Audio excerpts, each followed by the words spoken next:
are sensitive to stimulus for various reasons, and that is generally due to two reasons. One is peripheral sensitization and central sensitization. That is, the tissue locally is sensitized because of peripheral mechanism and central mechanism. Central mechanism is quite common in chronic pain or pain of long standing. So in that case, various treatment approaches can be used.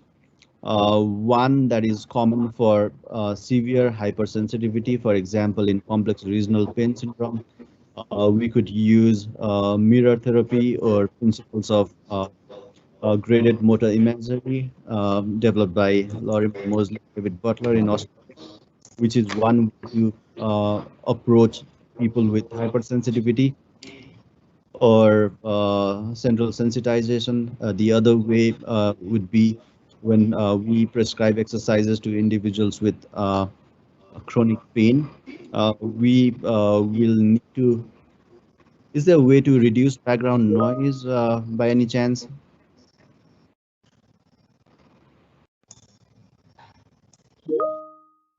There's a lot of background noise which is distracting me, but I'll continue. Uh, the other way to facilitate exercise in our clinical practice or clinical care is by adapting the principles of graded exposure, and pacing. So slowly increasing the amount of exercise and duration of exercise, and based on patient responses, increasing it over time. So I think these are the two ways in general to help treat people with hypersensitivity syndrome or central sensitization. Next question is, do you have a scope of pain evaluation in Indian population culture? Um, uh, what does that mean? Does it mean that is the scope of assessing people with pain in India, or? Yes, sir, I think so. I'm not sure what that really means, but what I can share here is not there aren't many outcome assessment tools, validated outcome assessment tools in India in all the languages. There has been movement of developing or translating and cross-culturally adapting different outcome instruments developed in the West into Indian languages.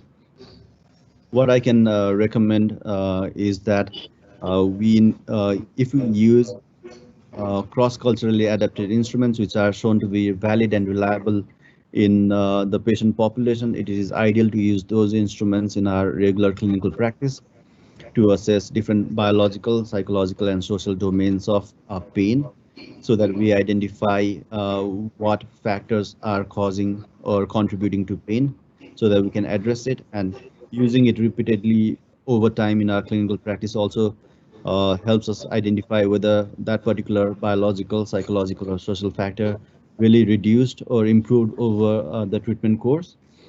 So I'm not sure if I understood the question right, but this is what I have to say about pain assessment in India. Thank you, sir. Next question is, sir,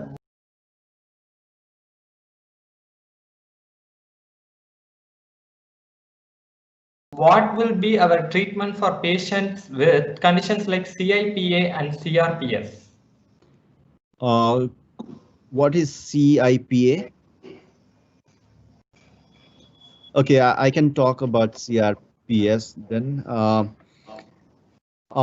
I think that's a really generic question. I think one of the key take-home messages of this particular presentation was not to tag different interventions for different uh, conditions and to generalize the treatment, but to assess individual factors in pain for each and every patient. I think the ideal way to approach this would be to read a clinical practice guideline on complex regional pain syndrome. Based on my memory of complex regional pain syndrome, not many interventions work, but there are some recommended for clinical practice. That is, one is education, educating people about pain. why it hurts, and what they need to do to cope with pain. That is graded exposure, the one that I talked earlier, and pacing are the things that we could do. And the other thing that is recommended but lack evidence of is graded motor imagery, which includes mirror therapy, because one of the biggest problem of people with complex regional pain syndrome is that people have pain even when they think about moving. So that's a big problem. So when they move, the pain intensity is even higher. So before we make them exercise, it is uh, important for individuals with pain to not have pain when they think about pain. So one thing that we can do is by uh, using mirror therapy and using the principles of mirror therapy in a graded fashion, so that when we see the affected part moving is not painful. In that case, only we can progress to moving or exercising the affected part. So these are some of the things that I can think of at the top of my head for complex regional pain syndrome, but I can definitely share resources to read. There aren't many evidence on or evidence-informed interventions for complex regional pain syndrome, but these are the basic things that we could try. Not many medications work for complex regional pain syndrome. That's why it is one of the most difficult problems to treat. Do you suggest consideration of culture in acute pain? Yeah, I think consideration of culture is important for all kinds of pain, including acute and chronic. Uh, Understanding role of culture in post-operative care is also important, based on um, what interventions or what analgesia to give, how much to give. That should be based on cultural understanding and also understanding of individual. So yeah, cultural competency is important in acute pain care as well. So you said the use of metaphors as treatments to pain, like pictures, etc. Can you tell what kind of exactly? Yeah, I can, but I'd like to direct the listener to Explain Pain book, which describes different ways of explaining pain to individuals. One popular way is using patients' stories and metaphors. One thing that I did in Nepal was develop pain educational material in Nepal using patients' own stories and metaphor. Uh, so I'll probably share you the screen again to explain one metaphor that I used for explaining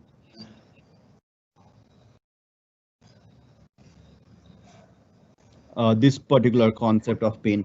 So during the Nepal earthquake in 2015, I'm not sure if you remember that, but we had a really big earthquake in Nepal in 2015, and there was one patient who was injured, who had a fractured femur because his house collapsed. His family members died, so no one survived. He was the only one who survived with a broken femur, and he was brought to our hospital, um, and the femur was surgically fixed. But he was so upset and depressed because of the situation, because he now has no family or home to go back to. So he was completely depressed and bedridden. And when we physiotherapists went to him for exercises, he would not get off the bed, and he had fracture on his hip, but he would not agree to move his great toes, which is quite distant from his side of the pain. So in that case, and he would complain of severe pain in his toes when he moving his toes. So in that case, his toes weren't hurt, so there wasn't any threat or nociception or injury in at the toe level, but he had severe amount of pain because he was depressed and he was worried about other things. So that's what exaggerated his pain. So that is one way of explaining pain using metaphor or story. And the same patient later, when we had a second big earthquake in a couple of weeks, when we had a big second aftershock, the patient, as soon as the earthquake started, he ran out of the door. The person who hadn't stood on his contralateral limb or hadn't moved his ankle or toes ran off the building without using a crutch or a cane or a walker and without feeling any pain. So in that case, he really walked on his fractured limb, which was stabilized, but did not really feel pain. So when I met him outside the building and asked him, so why are you here? And he said, there was a big earthquake. Did you not feel? And I asked him, but what about your leg? And he said, uh, surviving is more important than my leg. So he did not really feel the pain, even if there was a nociception on his thigh because of the fracture, but he had very little pain. So this is one example that I wanted to share uh, about metaphor and stories about explaining pain. So next question is, how are pain evaluation equipment sensors effective in evaluation of pain perception? Could you repeat the question again? How are pain evaluation equipment sensors effective in evaluation of pain perception? Is it sensors or what was the term? Pain evaluation equipment? It sensors only, sir. Sensors only. They have posted as sensors. Can you spell that? Sensors. I don't still understand the question. Physiological sensors, I think, is what they mean. Oh, physiological. Probably EEG, fMRI, those kind of equipment, instrumentation of pain perception. I am assuming, yeah. I don't know. Yeah. I think that's a really good question. Thank you, ma'am, for explaining the question to me. As I said during my presentation, that pain is a subjective experience and personal experience, and it is an outcome of brain. So none of the equipments can really assess or identify pain. The only way to identify pain is by self-report. Self-report is the same instruments that I showed, the 4 different types of instrument to assess pain intensity. Instruments such as numerical pain rating scale, visual analog scale, or faces rating scale, or verbal rating scale, by asking patient how much pain do you feel right now, or pain did you feel in the last 24 hours or last 7 days. So that is the best way, or the current gold standard way of assessing pain. That is by asking patient.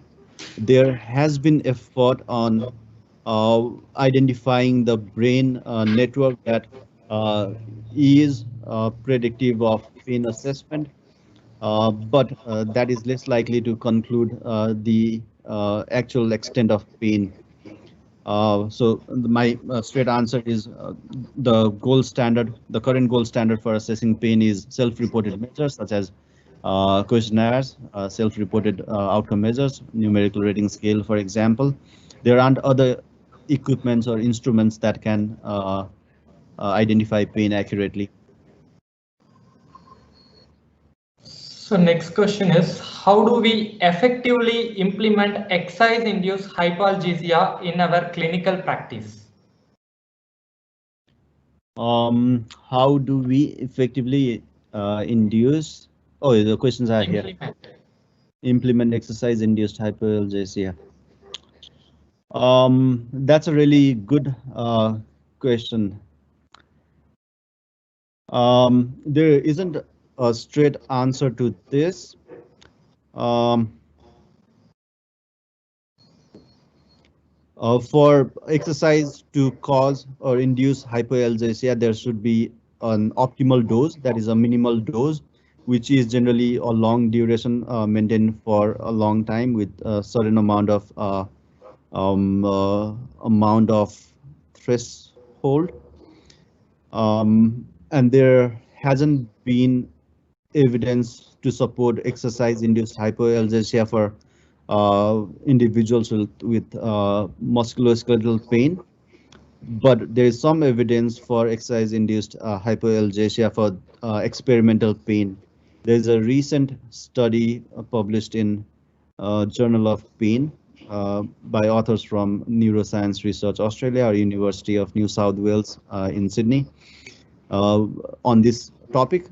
But clinically, what we can try is that using the principles of pacing and graded exposure again. And that is, many people with chronic pain cannot really tolerate a longer duration of pain. So to make them able to tolerate the exercise duration and intensity, we need to slowly start with a lesser duration of exercise and a lower intensity of exercise, and then gradually progress it by the principles of grading and pacing and graded exposure. And finally, we may be able to achieve that therapeutic goal. But there isn't any evidence yet, and there are low quality evidence with smaller number of participants. And this is one area of research that require further investigation, I think. Next question is, do you think central sensitization is also cultural in prevalence?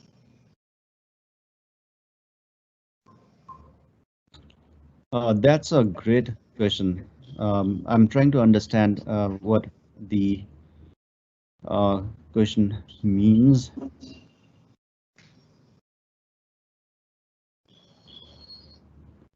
If I understood the question correctly, central sensitization differs based on different cultural groups. Some cultural groups rate more on central sensitization inventory, which is a self-reported measure to assess signs and symptoms related to central sensitization.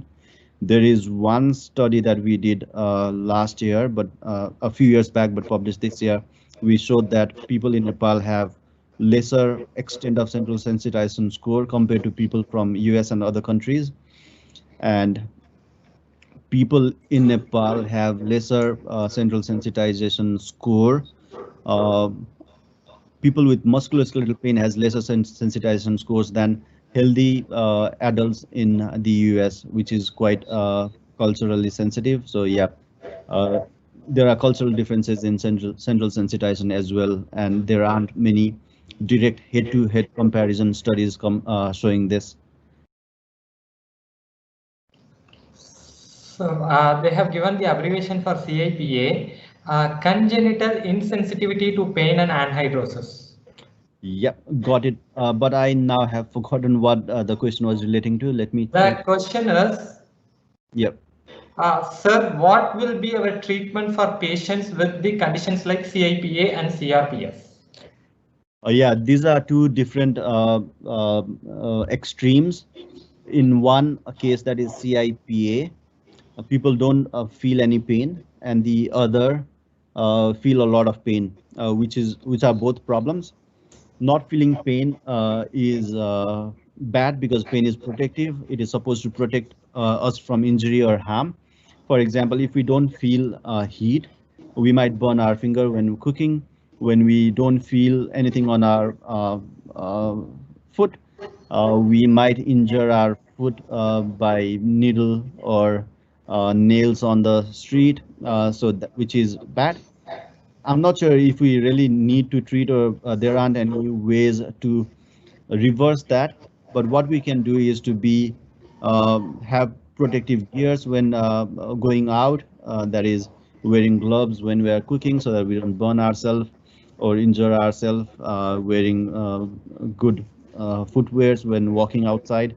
And I think the other one was quite extreme. That is complex regional pain syndrome. In that case, I think I have explained that earlier, but that was a really very good question.